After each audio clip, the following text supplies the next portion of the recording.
Hello everyone, good afternoon.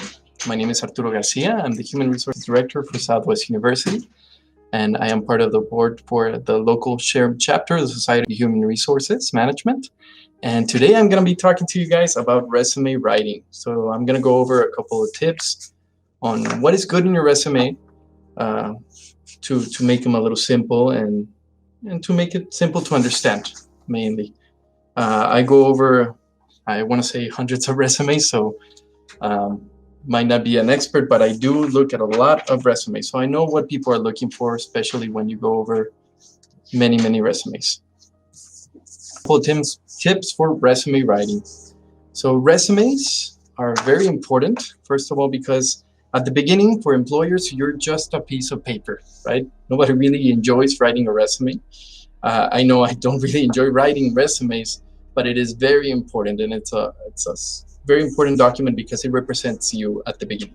They don't know you, they haven't seen your face, your personality, so resumes are very important to give people that first good impression and how to stand out and make them see that you're a good fit for that position.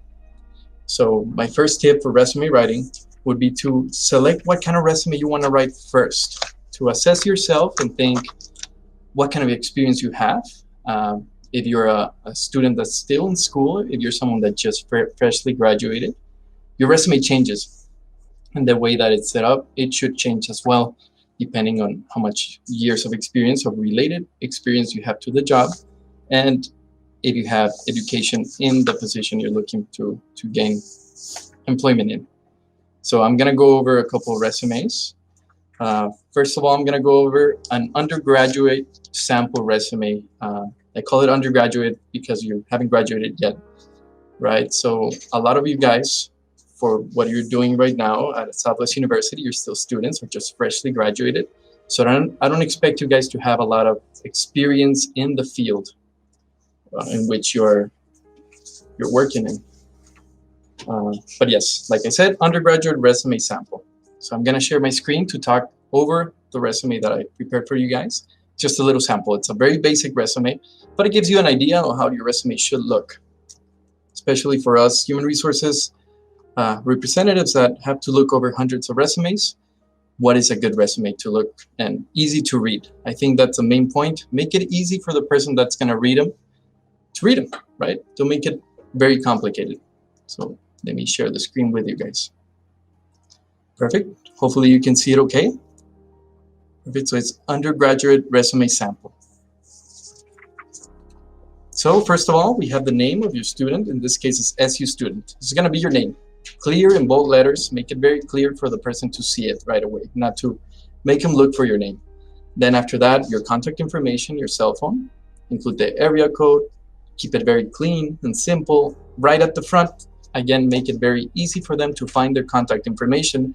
I've encountered resumes where I love the resume, I love the content, and the person forgot to put a phone number, a cell phone, or even an email, and it just makes it very complicated to reach them. Or they just leave an email. A lot of people decide to just leave an email. And to be completely honest, if you're looking at 150 resumes and that one person has an email, and it doesn't make it easy for you to call them, you might skip that person and just go to the next person. So make it easy for them to contact you. Cell phone number, please, there, and your email address. Also, I included a link. I don't know if you guys can see it right here, the linkedin.com, and it's the URL for your LinkedIn account. If you don't have a LinkedIn account, please create one. It's starting to get really big in El Paso. I know for other cities such as Austin, Dallas, the bigger cities, it's a big thing, LinkedIn. If you don't have a LinkedIn account, which is kind of like a professional Facebook, it's a Facebook for your resume. People look at them all the time before they hire you in bigger cities. And you get to put your certifications, your experience. It's a professional Facebook.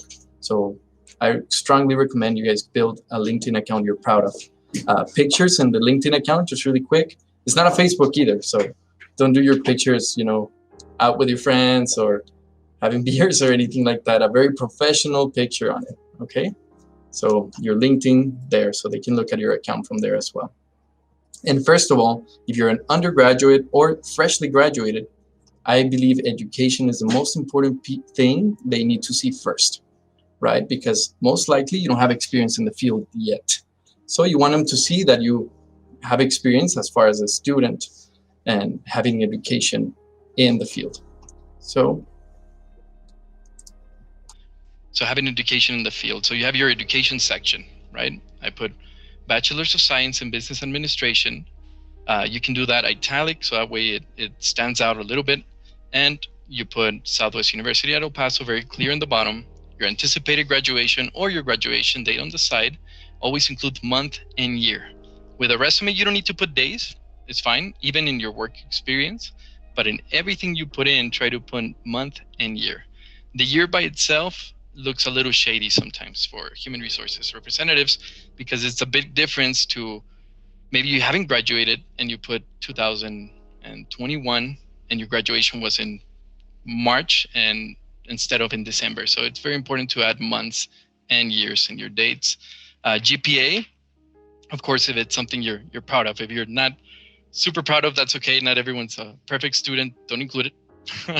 You passed and you have a degree, which is also a good thing. But if you're really proud of it, include it. Okay. Also, we have honors and activities. As a student or someone that just freshly graduated and you're trying to get into a career, it's very important to look into this. Have activities.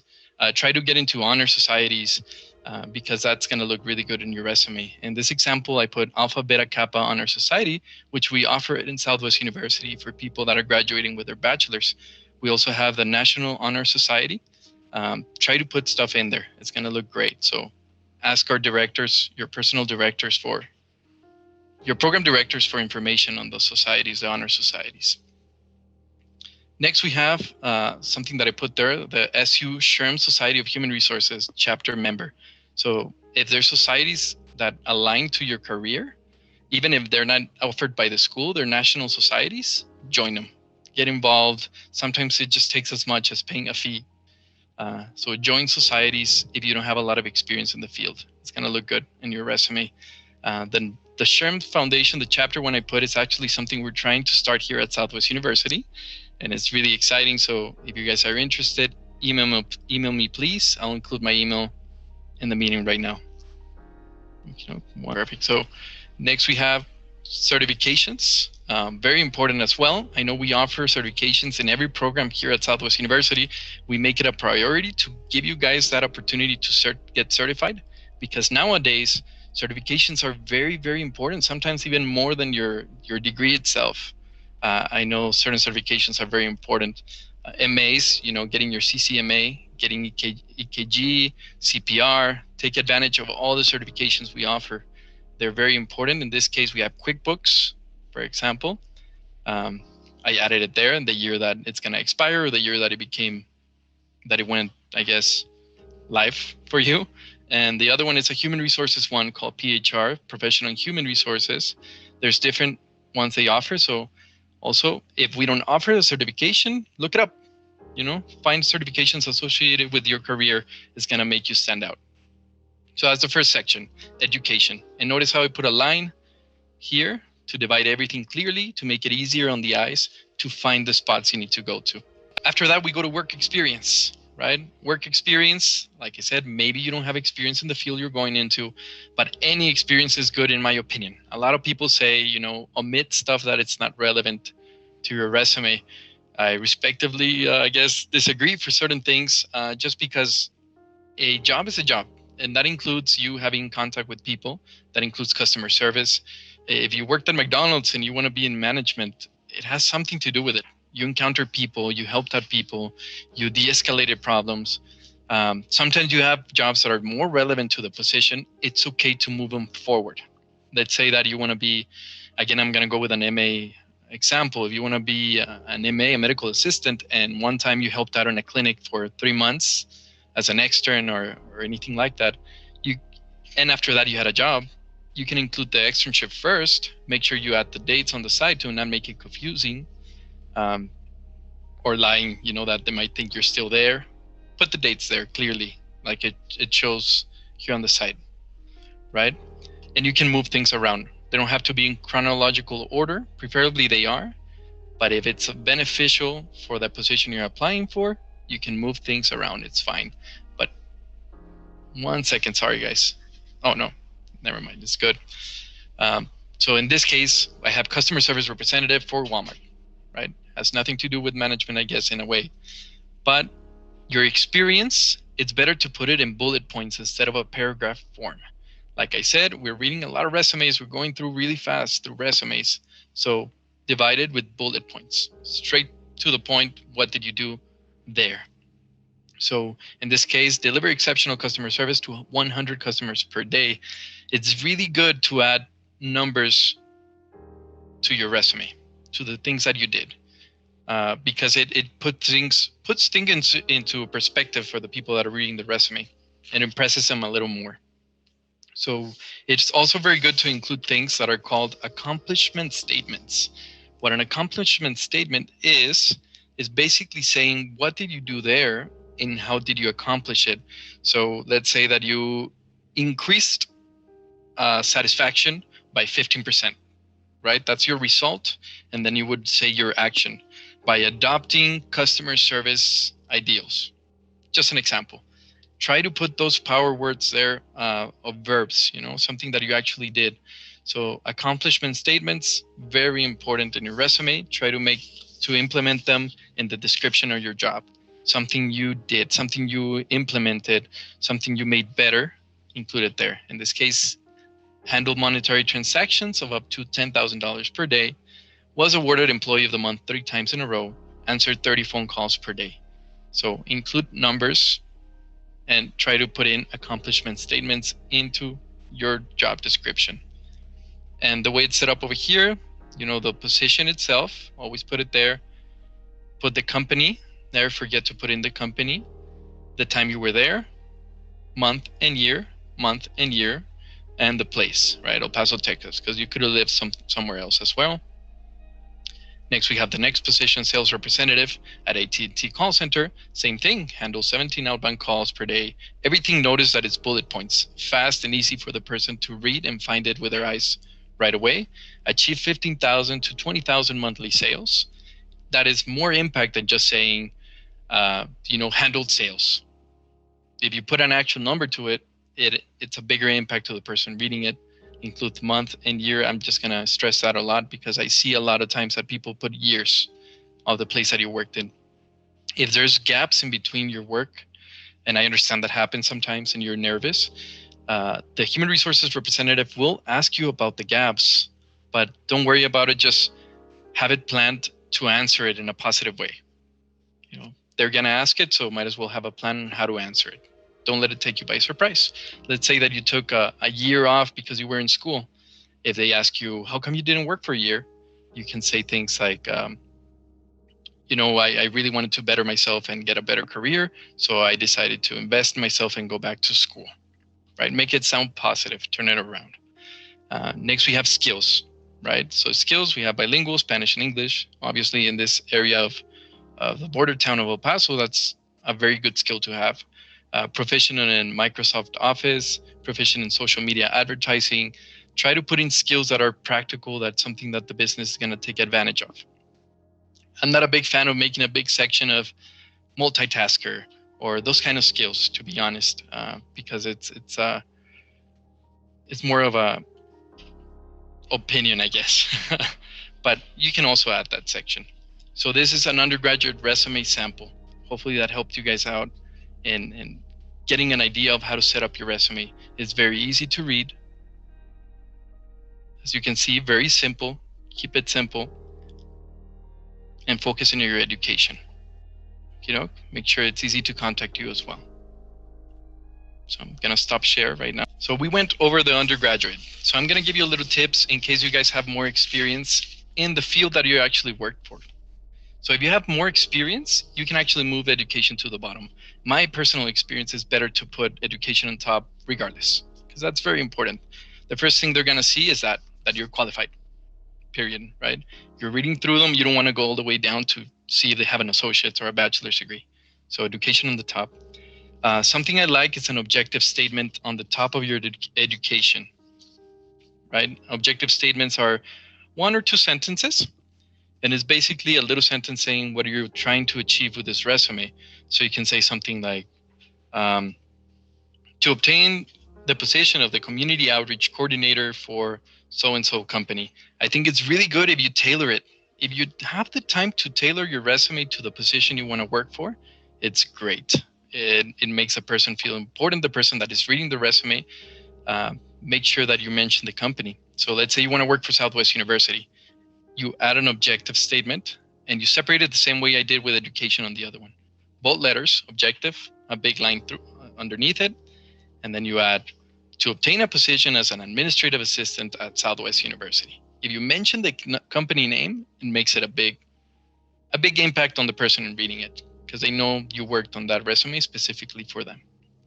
So that's always good. If not, you can keep it broad and say, to obtain a position in a healthcare environment where I can utilize my my experience and grow my career. Something simple, something nice. It's a good thing. But if you want to be in healthcare and your objective says healthcare and you're applying for somewhere that it's not healthcare at the moment, take off the objective. I read it sometimes and it has nothing to do with the position they're applying for. So it makes me think the person doesn't really want to work here. It's just one of the jobs they applied for. So make sure the objective goes along with the position you applied for. Or just keep it extremely general. So your education, something important too, it's called a functional resume, which is a resume that focuses on education, and you can add a bigger section of skills. So instead of having skills way at the bottom like I had in the other resume, you can put skills on top of the work history and just make a big section on skills. And that's where you can add classes that you took as well. An example would be, if you had experience as a volunteer, you can put skills in communication skills, organization skills, and technical language skills, let's say, right? In bold letters, and underneath of those skills, you put little bullet points saying how you obtain those skills. An example would be, if you put skills and communication, you can put guided 11 high school students through the college application process. Let's say if you helped us out here at Southwest University. So the skill and how you obtained it. Hopefully that makes sense as well.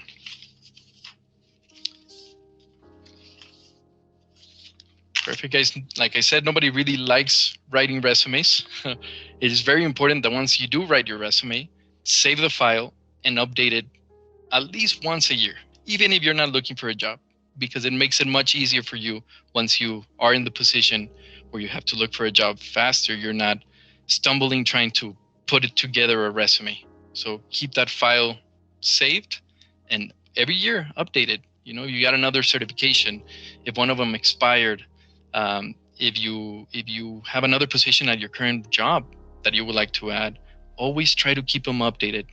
That way you don't struggle later on when you're creating your resume. So besides that, I wanted to open the floor for questions as well, right here through Zoom. I don't know if you guys have any questions for me, any concerns. Hopefully I didn't go through too fast through the resume writing, but resume should be simple, should be easy to read, and please include your education, you as graduates. Of course, you're here in Southwest University to get the value of your degree. Show the value in your resume. Okay, first things first, education. Focus on your certifications. Try to get into honor societies, try to get into societies of any sort. It always looks great in your resume.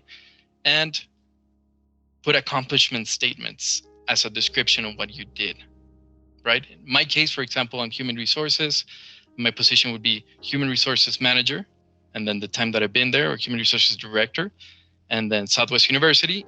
And as a description of my job, I would put in bullet points and say things like hired,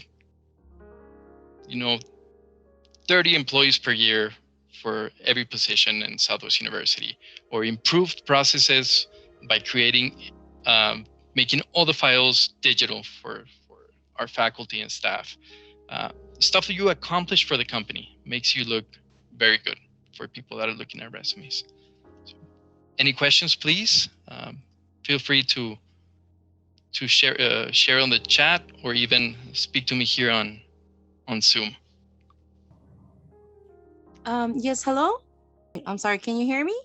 Yes, Miss Adela Contreras, right? Yes, sir. Hello, how are you? I'm doing I'm great, thank you.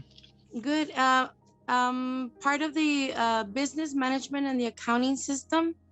And Okay. actually, I was really interested because I'm getting ready to do my internship, my externship, and at the same time, I was kind of skeptical as far as updating my resume.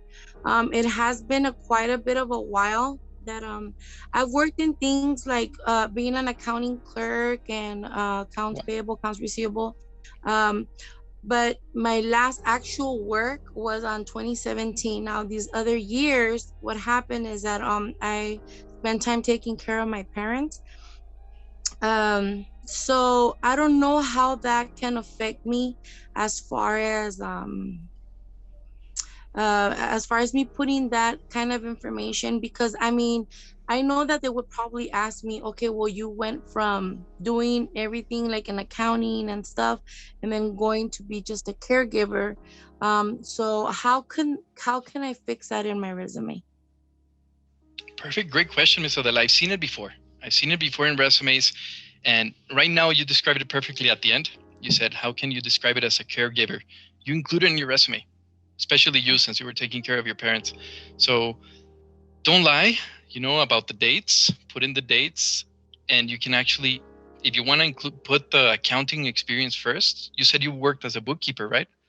I Right, worked or accounting clerk yeah, as an accounting technician for the housing authority for for the about housing like authority. 8 years, and then I went back and then I got hired as an assistant property manager. Wow, great. You can actually put that on the top of your work experience. Put Okay, the okay, real months and the real years. Like I said, it doesn't have to be strictly in chronological order. And then okay. at the bottom, you can put that section where you put caregiver for my parents. And you can say for my parents. We're human. The people reading your resumes are human too. So Yeah. we understand. We understand. We're going to look at it and say, okay, that makes sense. It was her parents and she was taking care of them. Another way to do it is keep it on the top and just explain it. Caregiver for my parents, and then your actual experience. Be Okay. ready to answer that question once you go to the interview. But they're still gonna see the gap. There's no hiding it unless you actually lie, right, and say that you've been Right. working somewhere else. So just be ready Right. to explain it, add it to your resume as experience, especially you since it makes sense. People do work as caregivers for their parents and their grandparents. I know they can even get paid for it through the government, so it is a job sometimes.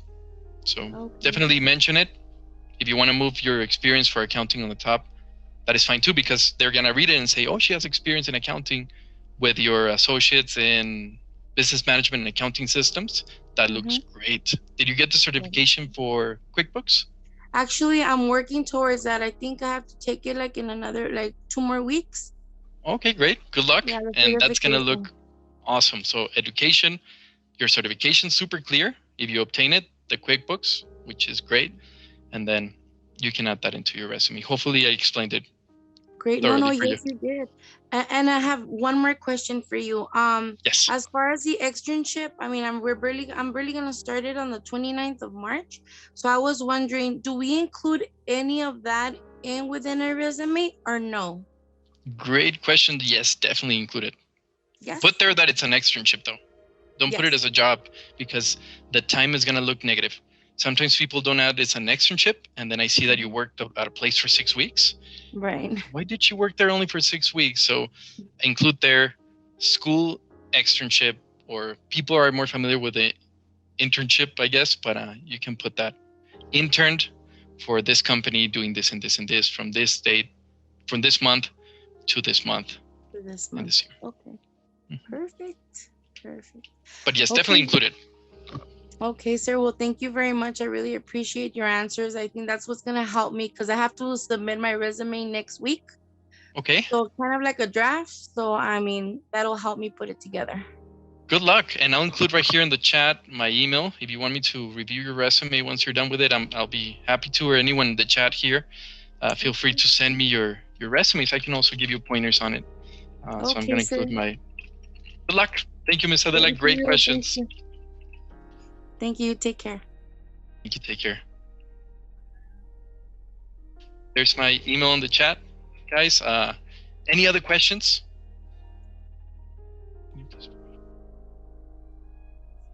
Perfect, Mr. Daniel Flores. Thank you for the question. He asked, can you please provide feedback on cover letters and thank you letters? That is a great note. Cover letters are dangerous. If you're gonna do them, you gotta do them right. That's my opinion, because I've seen a lot of cover letters that are very, very generic, and I don't appreciate them. And I know I've spoken to different HR professionals, and sometimes you can tell that people just delete the name of the company they were applying for and not the new name, and that's it. You know, that it says, I believe that I'm a good fit for this company because of this. So my opinion with cover letters, if you're gonna do one, company you want to work for, and talk about them in the cover letter.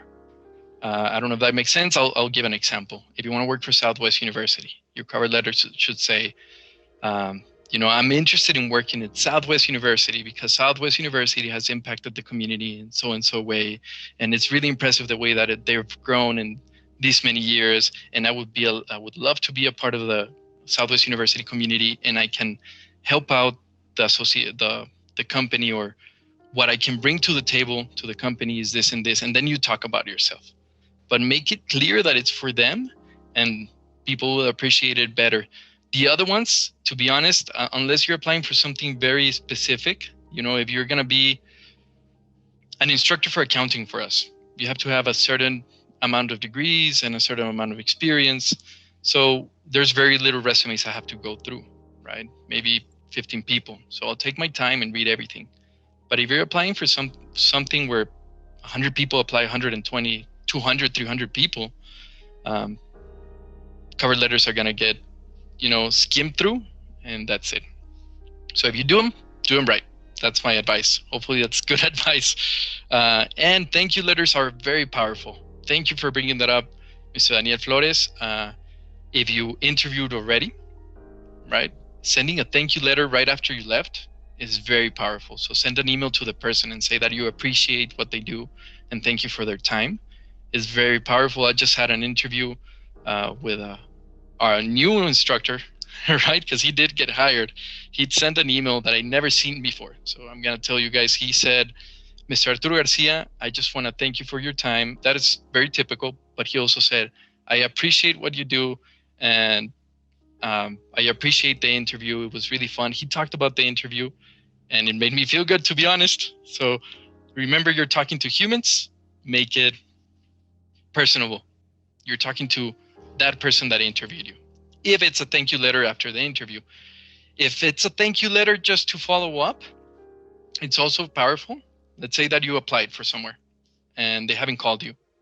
You can send a thank you letter to the institution saying that you sent a resume and that you thank them for the time to review your resume and to let you know if you're going to be qualified as a candidate.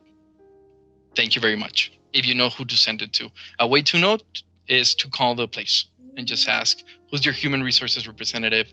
Who's your hiring manager? Sometimes they'll give you that information and you send an email, a thank you email for reviewing your resume, and include your resume in the thank you email. And they might look at it even if they didn't look at it before. Now they'll look at your resume. So that's great points, Mr. Daniel Flores. Hopefully I answered your question. And next we have, hello, Mr. Okay, Mr. Ali asks, hello, Mr. Arturo. What can we do today that we do not have face-to-face interviews? What is a good way to make an impression virtually? That's a good question right now with COVID, right? That everyone does Zoom interviews instead of face-to-face interviews. It is a little bit of a disadvantage to do Zoom interviews because it's harder to make a good impression. Treat it very seriously. That's my first advice. What I've noticed now, people dress down in Zoom interviews, and it shouldn't be the case. If you're going to have an interview, dress up. It's better to overdress than underdress. Whatever the job is, dress for the job you want to have, not the one you have, right? So dress nicely, business professional, business casual, if the least, and be there on time, because people in Zoom are a little more impatient as far as waiting. So be there on time, please, on the Zoom interview. Look directly into the screen, into your camera, because it's like looking at them in their eyes, I guess. It's a smile, because that's the only thing you have right now. It's this portion of your face. So smile, look happy, try to make a connection with a person. Pick a good place to take the meeting from, because I get to see your home sometimes, and sometimes just keep that in mind. Like right now we put this backdrop over here, which makes it a little more professional, makes it better. I know you're not going to have a backdrop at home, but pick a white wall preferably. I've heard that white walls are very good for meetings. So try to find a good place, a good corner to sit down where you're not going to be distracted. People are not going to talk to you, and take the meeting. Take it very seriously. I think that's the main impression. Smile, have a conversation, relax, be yourselves. I think that is very important in any interview. A lot of people confuse being professional with not being yourselves. And I think nowadays, interviews are becoming a little bit more informal. I don't know if that makes sense. The main point is to be friendly, smile. You can be super professional. You can have a doctorate degree. That doesn't impede you from smiling. Guys, smile in your interviews. Okay? You're never going to offend anyone by smiling. Hopefully I answered those questions, Ms. Idali. Great. It was really fun to share that information with you guys. Again, my name is Arturo Garcia. My email is in the chat. Feel free to contact me with any questions, any follow-up questions. It was really fun. So thank you very much, guys. Thank you. Take care. Have a great day. Thank You you. too, sir.